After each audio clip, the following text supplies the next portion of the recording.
నేనేమంటానంటే ఈరోజు బడ్జెట్ మీద దగ్గర 20 మందికి అవకాశాలు ఇచ్చారు స్పీకర్ గారు. 20 మందికి మాట్లాడారు. నిజంగా ఆయన ఎమ్మెల్యే కదా, ఆయనకు హక్కు ఉంది కదా. ఈరోజు మీరు వెళ్ళగలరు అసెంబ్లీ లోపలికండి, ఆ కాంపౌండ్ వరకే కదా మీరందరూ ఎవరైనా రావాలనుకున్నా.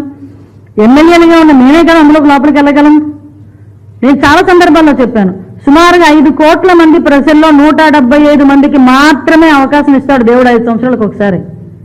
దానికి నీకు అవకాశం ఉంది, రండి అసెంబ్లీకి రండి, కూర్చొని మీకు ఏ సబ్జెక్ట్ మీద మాట్లాడాలనుకుంటే మాట్లాడండి. ఈరోజు 20 మంది సభ్యులకి ఇచ్చాము, మీరు ఒకరు మాకు ఎక్కువైపోతారా? లేదా 11 మంది మాకు ఎక్కువైపోతారా? రేపు ఇంకొక 40 మంది 50 మంది మాట్లాడండి వచ్చి.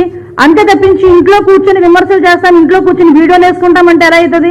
నువ్వేమైనా అడగాలనుకుంటే రండి, అసెంబ్లీకి రండి, కూర్చోండి, మాట్లాడండి, సమాధానం అడగండి, చెప్తాం మేము. ఏ కోణంలో ఇస్తారో ఒకసారి మీరే ఆలోచన చెప్పండి. ఏ కోణంలో ఇస్తారు? ఇదే పెద్ద మనిషి లాస్ట్ ముఖ్యమంత్రిగా ఉండేటప్పుడు చంద్రబాబు నాయుడు గారిని బెదిరించారు. నువ్వు 23 మంది ఉన్నారు, అటు నుంచి ఒక 5 బిల్లు ఆగానంటే నీకు ప్రతిపక్ష హోదా కూడా ఉండదు అని. ఆ రోజు ఏ టైప్ లో మాట్లాడాడు ఆయన, ఏ లెక్కల ప్రకారం మాట్లాడాడు ఆయన?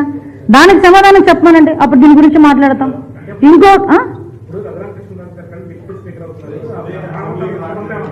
విషయం ఏంటంటే మీరు మానవతా దృక్పథం అన్నారు, మాకు మానవతా దృక్పథం కాదు, యాజ్ పర్ రూల్ 2 బాబోయ్ అంటున్నాం.